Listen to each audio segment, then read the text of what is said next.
नमस्कार, स्वागत है आप सभी का ईटी नाउ स्वदेश पर। मैं हूं आपके साथ कविता थपलियाल और आप देख रहे हैं मार्केट पर हमारी खास पेशकश कल की तैयारी। जो दर्शक हमारे साथ अभी जुड़े हैं उनको हम बता दें कि इस शो में हम देते हैं आज के बाजार की पूरी जानकारी, साथ ही करवाते हैं आपको कल की तैयारी। मार्केट के दिग्गज एक्सपर्ट हमारे साथ होते हैं और दर्शक भी हमारे साथ जुड़ते हैं, अपने सवाल हमसे पूछते हैं और हमारे एक्सपर्ट्स देते हैं उनको भरोसेमंद सलाह।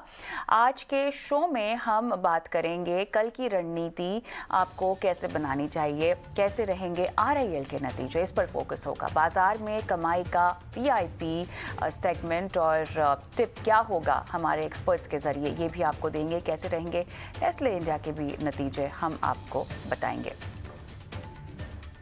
और आप हमें व्हाट्सएप कर सकते हैं अपने सवाल। आप 9136934056 पर अपने सवाल हमें भेज सकते हैं और हम आपके सवालों को शो में शामिल करेंगे। हमारे एक्सपर्ट देंगे आपके सवाल। आप चाहे तो ट्विटर, फेसबुक पर भी अपने सवाल छोड़ सकते हैं। अपना सवाल हमें पूछें, #KKT स्पेस दें और अपना सवाल हमसे पूछें।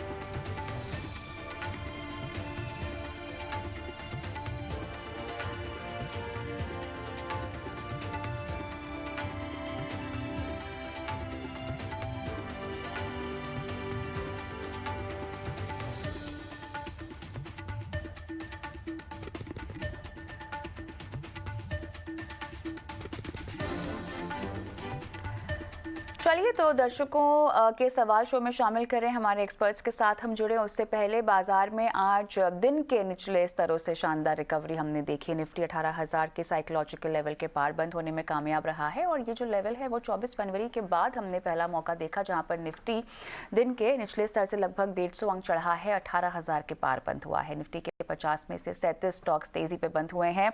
अगर हम देखें तो रियल्टी, आईटी, ऑटो शेयरों में हमने सबसे ज्यादा खरीदारी आते हुए देखी है। सेंसेक्स 243 अंक चढ़ा, 61,275 पर बंद हुआ। बैंक निफ्टी 82 अंक से ज्यादा की तेजी पर बंद हुआ है।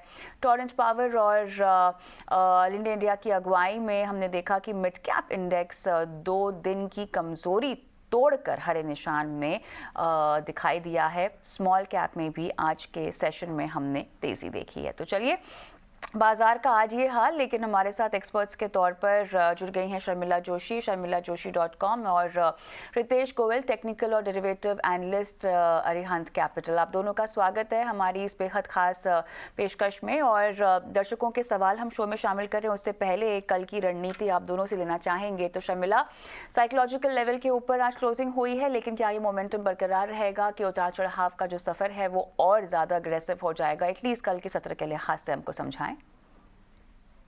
मेरे हिसाब से थोड़ा संभल के चलना चाहिए, क्योंकि जैसे कि आपने कहा कि 18,000 के ऊपर बहुत लंबे समय के बाद हमने निफ्टी को जाते हुए देखा है। और ऐसे देखा जाए तो जो सपोर्टिंग डेटा है वो इतना खास नहीं है कि हम ये सोच सके कि यहाँ से रैली बिल्ड हो सकती है।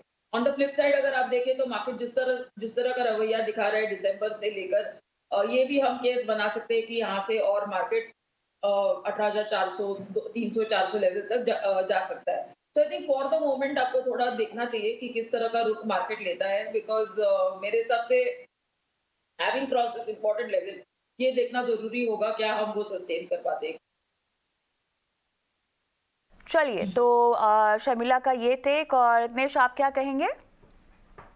गुड इवनिंग कहते हैं। सबसे पहले निफ्टी का चार्ट देखो, मैं निफ्टी फ्यूचर का चार्ट देख रहा हूँ। यहाँ पे हम बात करेंगे तो आज के सत्र में हम देखेंगे निफ्टी फ्यूचर ने मूविंग जो मेजर मूविंग एवरेज है, जैसे 100 मूविंग एवरेज है, अगर शॉर्ट टर्म मूविंग एवरेज देखें हम, 20 डे मूविंग एवरेज देखे या 30 डे, इनके ऊपर एक अच्छे एक सस्टेनेबल क्लोज दिया है।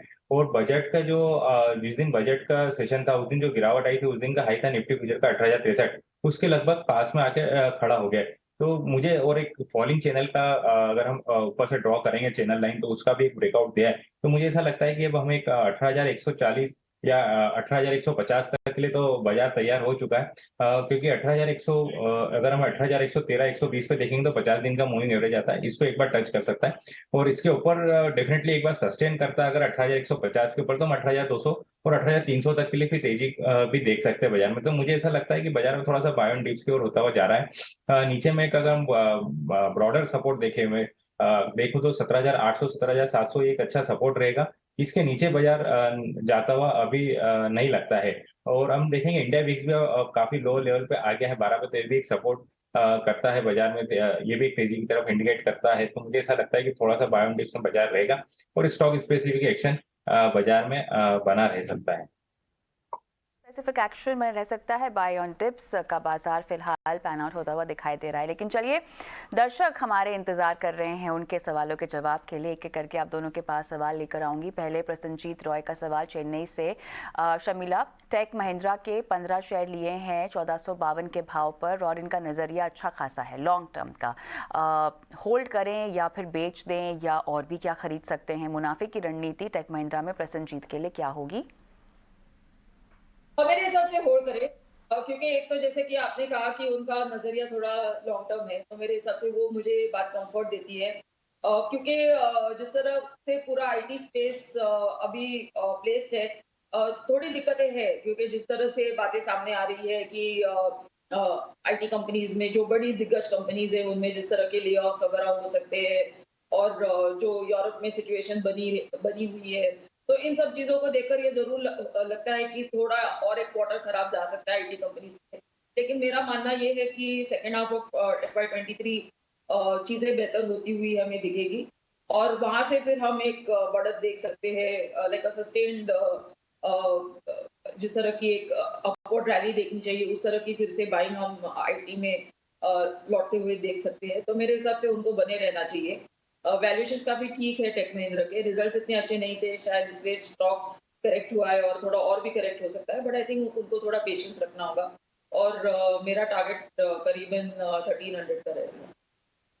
दे रही हैं टारगेट 1300 का, लेकिन क्योंकि आपने ये समझाइश थी शर्मिला कि एक बार फिर से हम टेक स्पेस में थोड़ा सा बाउंस आता हुआ देखेंगे, तो नया निवेश करने के लिए फिलहाल रुकना चाहिए, या जो आपने टारगेट्स मेंशन किए हैं जो बताए हैं उनके लिए और पैसे डाले जा सकते हैं या नया निवेश भी किया जा सकता है? मेरे हिसाब से थोड़ा रुककर निवेश करें, क्योंकि मार्केट्स थोड़े अनसर्टेन है, लेकिन यस आई थिंक ये लेवल है और निवेश करें। नेश, आपके लिए सवाल भुवनेश्वर से सुशांत का, और आईडीएफसी के इन्होंने 1000 शेयर लिए हैं, 91 की इनकी कॉस्ट है। तो अब ये समझना चाह रहे हैं कि ये क्या रुके रहें या इनको अब निकल ही जाना चाहिए? देखिए, घाटा तो ये फेस कर ही रहे हैं। आईडीएफसी का डेली चार्ट देख रहा हूँ मैं, उसमें तो अभी इसमें किसी भी तरह का भी विशेष एक किसी मेजर रिवर्सल नहीं दिख रहा। मुझे लगता है कि एक अच्छे सपोर्ट पे आ रहा है, 70 रुपए का इसका एक अच्छा सपोर्ट बनेगा। मुझे ऐसा लगता है अगर इनका नजरिया थोड़ा सा लंबे टाइम के लिए है तो ये रुक सकते हैं, क्योंकि 70 रुपए के नीचे इसको जाते हुए नहीं लग रहा है।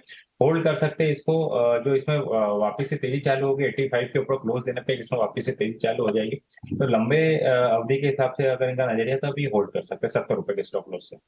70 रुपए का स्टॉप लॉस और नज़रिया थोड़ा सा लंबा रखना होगा, और अगर वो नज़रिया है तो आप होल्ड कर सकते हैं। अगर उतना लंबा नहीं रुकना चाहें तब तो निकल ही जाना चाहिए। हाँ, अगर ये लंबा नजरिया नहीं रखते तो फिर ये मेरे हिसाब से फिर इनको 75 रुपए के नीचे निकल जाना चाहिए। ऑलराइट, आगे बढ़ेंगे और तापस शिवपुर हावड़ा से सवाल पूछना चाहते हैं। शर्मिला, अरविंद फैशन के 50 शेयर लिए हैं 371 के भाव पर और इनका नज़रिया केवल एक ही साल का है, तो बताएं क्या रणनीति हो? I'm sorry, I didn't get the लिया है और 371 बारे में आप बताइए। के लेवल पर। नहीं, I'm sorry, I didn't get the stock name. Arvind fashion. जी जी। हाँ, मेरे हिसाब से तो ये एक्चुअली स्टॉक इस पर ट्रेडेड नहीं है ना BSE पर। 290 का लेवल है, करेक्ट? अभी that's the stock we are talking about, right? या हाँ, तो नतीजे ठीक है, वैल्यूएशन के हिसाब से थोड़ा महंगा लग रहा है, लेकिन मेरे हिसाब से जिस तरह से ये पूरा स्पेस है और इनके नतीजे है, मेरे हिसाब से वो अभी के लिए बने रह सकते हैं। And just to come back to the earlier query on IDFC, I think वो इन्वेस्टर को ध्यान में रखना चाहिए कि ये स्टॉक का एक स्पेशल डिविडेंड था 11 रुपए का, is just gone x dividend. तो अगर वो 91 रुपीज में से 11 रुपीज इफ ही रिमूव्स, तो उनका एक्चुअली बाइंग प्राइस अब 80 रुपीज का उनको पकड़ना चाहिए, तो इतना बड़ा लॉस नहीं है फिलहाल। ऑलराइट, चलिए आगे बढ़ेंगे और सादिक का सवाल लेंगे दिल्ली से। अंबुजा सीमेंट्स पे सवाल है इनका। रत्नेश, 50 शेयर लिए हैं, 385 का भाव है, तो ऐसे में क्या करना चाहिए? अंबुजा सीमेंट का चार्ट देखिए, थोड़ा सा इसमें जरूर एक पैटर्न में थोड़ा सा इसमें खराबी करी, क्योंकि जस्ट बिकॉज अभी अडानी का पूरा जो से हुआ था के चक्कर में पूरा इसमें हुआ है। पर अंबुजा सीमेंट मुझे ऐसा लगता है कि अब धीरे धीरे कहीं बेस बनाना चाहता है। 305 रुपए का, इसमें 300 रुपए का काफी अच्छा मजबूत मेरे को सपोर्ट दिखता है। ये अगर ये रखना चाहते हैं तो 305 रुपए का इसमें स्टॉप लॉस लगाना चाहिए। एक बार इनको कहीं पे भी किसी भी समय अगर अंबुजा सीमेंट 360 रुपए के ऊपर निकलता है तो एक बार थोड़ा सा एवरेज करके वापस से ये 390 रुपए तक के लिए आ सकता है। तो 305 रुपए के स्टॉप लॉस मेरे हिसाब से इसमें बने रहे। चलिए आगे बढ़ते हैं। धीरज सिंह उत्तर प्रदेश से बैंक ऑफ बड़ौदा पे सवाल पूछना चाहते हैं शर्मिला, और 175 शेयर्स लिए हैं बट इनकी बाइंग कॉस्ट है 300 रुपए, तो अब इसमें क्या करें? ये यानी इन्होंने कब लिए थे, क्योंकि मेरे हिसाब से काफी पहले लिए होंगे 300 रुपए यानी। तो मेरे हिसाब से जिस तरह की रिकवरी हमने सभी बैंकिंग स्पेस में देखी है, और खास करके अगर आप देखेंगे तो जो स्लाइटली बड़े पीएसयू बैंक्स माने जाते हैं जिनमें बैंक ऑफ बड़ौदा की गिनती होगी, उनके नतीजे काफी ठीक ठाक आए हैं। तो आई थिंक ये प्राइस पे तो एक होल्ड ही रहेगा। My target would be closer to 210। Alright, Sandeep Patel का सवाल मध्य प्रदेश से। अशोका बिल्कॉन में खरीदारी कर रखी है रत्नेश, और 86 का भाव है। 6 महीने के लिए क्या नजरिया होना चाहिए इनका? अशोका बिल्डकॉन का चार्ट देखोगे तो लोअर लो कंटिन्यू फॉर्मेशन में बना हुआ है। इसने किसी भी तरह की तेजी में पार्टिसिपेशन नहीं करा है।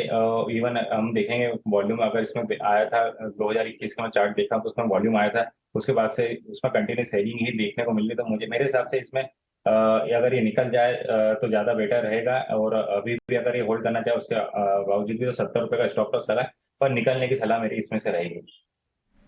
निकलने की सलाह आप दे रहे हैं। शर्मिला, नीरज का सवाल है, और इनका सवाल एंटनी वेस्ट हैंडलिंग में इन्होंने पैसे लगाए हुए हैं। 322 का इनका बाइंग प्राइस है। नहीं, I am sorry, I don't waste. Ratnesh, क्या आप ये स्टॉक कवर करते हैं? इसका चार्ट मुझे नहीं मिल पा रहा है। ओके, 270 का फिलहाल इनका फिलहाल लेवल चल रहा है। इन्होंने 322 के भाव पे खरीदारी की है। नहीं सॉरी, इसका चार्ट मुझे नहीं मिल पा रहा है एंथनी चलिए वेस्ट का। फिर से आएंगे हम इस सवाल के ऊपर, आप तब तक चार्ट देख सकते हैं। मैं शर्मिला के पास जाती हूँ। शर्मिला, टाटा स्टील पर सवाल है मगन भाई साहब का, और 250 शेयर लिए हैं। बाइंग प्राइस 110.80 है इनकी। और मेरे हिसाब से बने रहे। ये बात जरूर है कि इनके नतीजे इतने अच्छे नहीं आए, और एक ओवरऑल जिस तरह से पूरा मेटल स्पेस थोड़ा यानी वॉलेटाइल हो गया है, और क्योंकि अलग तरह की न्यूज फ्लोज आती है और उनका इम्पैक्ट आता है इन स्टॉक्स पर। लेकिन वैल्यूएशन के हिसाब से टाटा स्टील काफी ठीक लग रहा है। तो मेरे हिसाब से अगर वो एक लॉन्गर टर्म इन्वेस्टर है तो बने रहे। चलिए, लंबा नजरिया है तो रुके रहने की सलाह दी जा रही है। रत्नेश, अगर एंटनी वेस्ट का आपको सवाल मिल गया है चार्ट, तो वो सवाल हम लें या आगे बढ़े? कोशिश कर रहा हूँ आपको ढूंढने की। एक्चुअली थोड़ा सा ट्रैक पे नहीं है मैं, इसलिए। आपको अगला सवाल पूछना चाहूंगी। अदानी गैस पर हमारे दर्शक आदित्य शाह सवाल पूछना चाहते हैं। 100 शेयर लिए हैं और 1756 का इनका भाव है। एटीजीएल की बात कर रहे हैं आप? अदानी गैस, या मेरे हिसाब से तो डेफिनेटली निकलने की क्योंकि पूरी तरह से चार्ट अडानी के इसके पूरी तरह से डिस्ट्रैक्ट हो चुके हैं।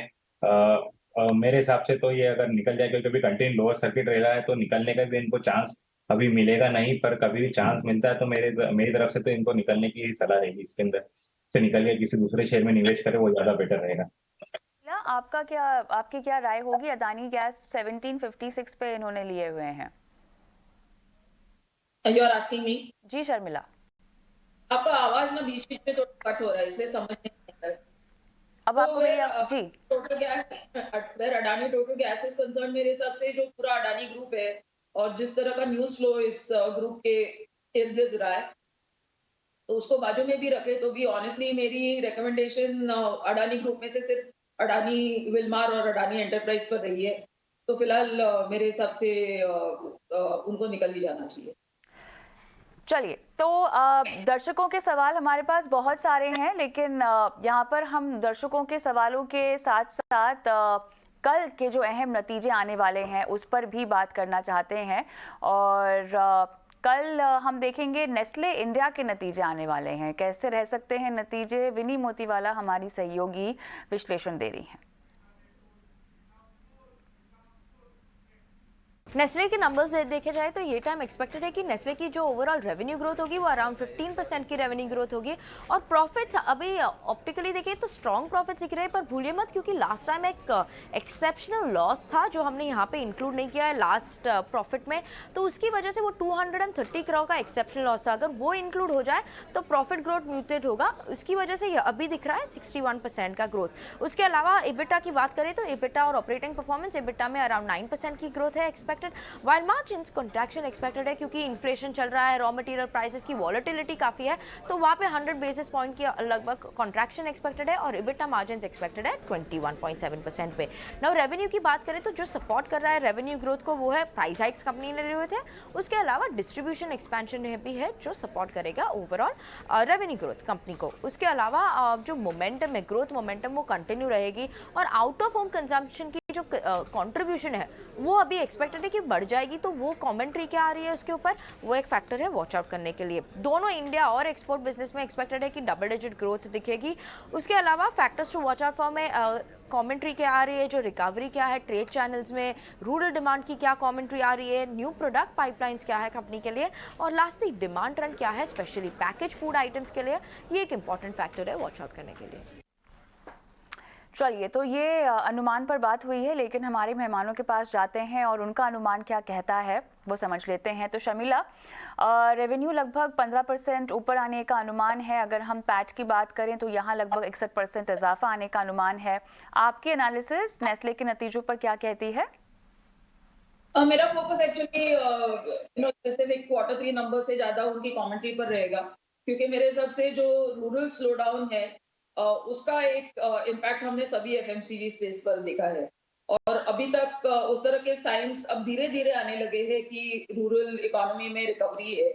तो अगर उस तरह की बात आती है मैनेजमेंट की कमेंट्री में कि they are seeing that signs of revival, because I think कि जिस तरह से रॉ मटेरियल प्राइसेस रही है और जिस तरह से इन्फ्लेशन रहा है वो एक इम्पैक्ट आपको मार्जिन्स पर जरूर दिखेगा।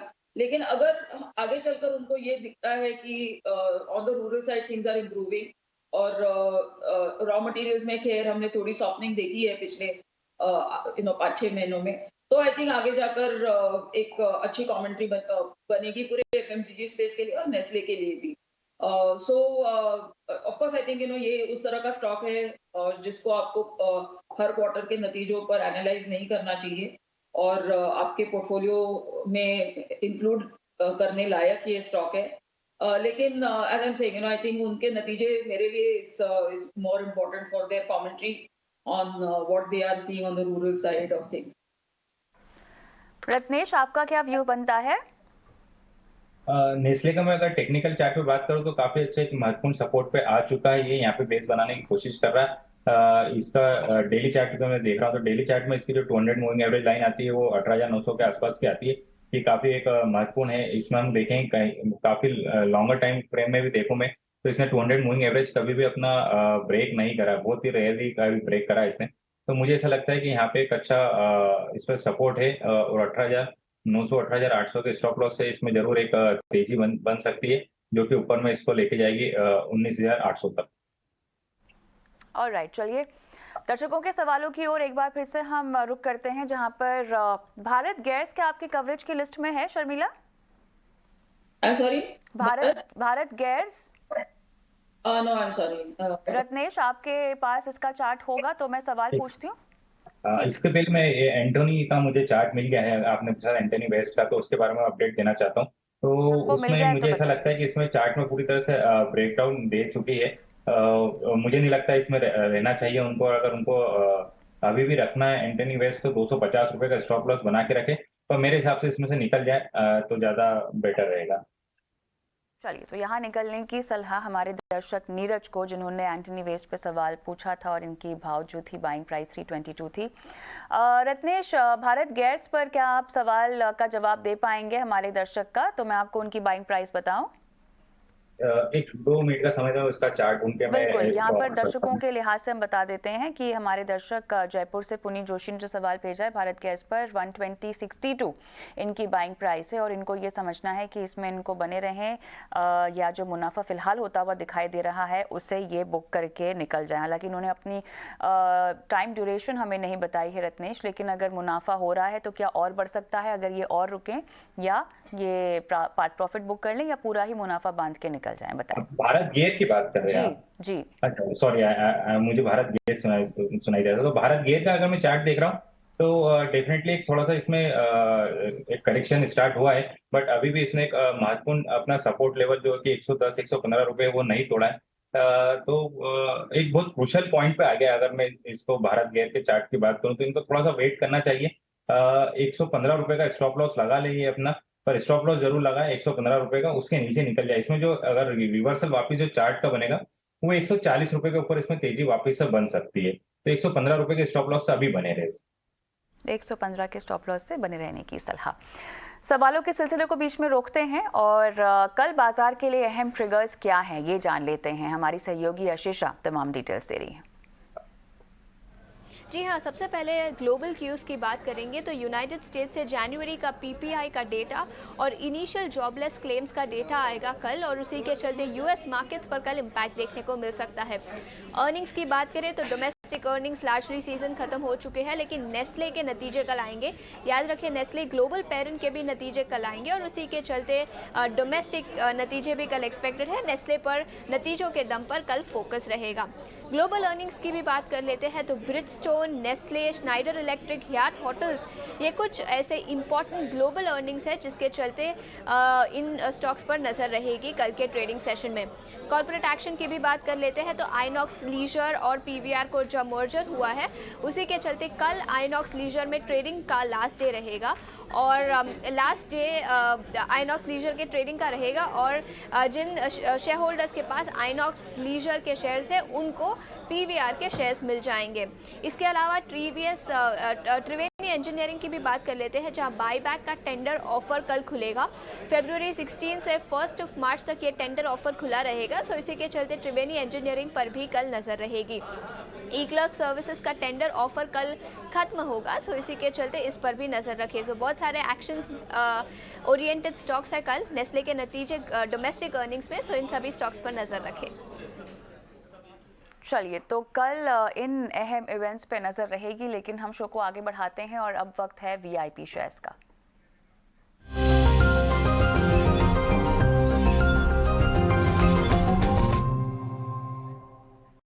रत्नेश, आपके पास आऊंगी, क्या रिकमेंडेशन है आपकी?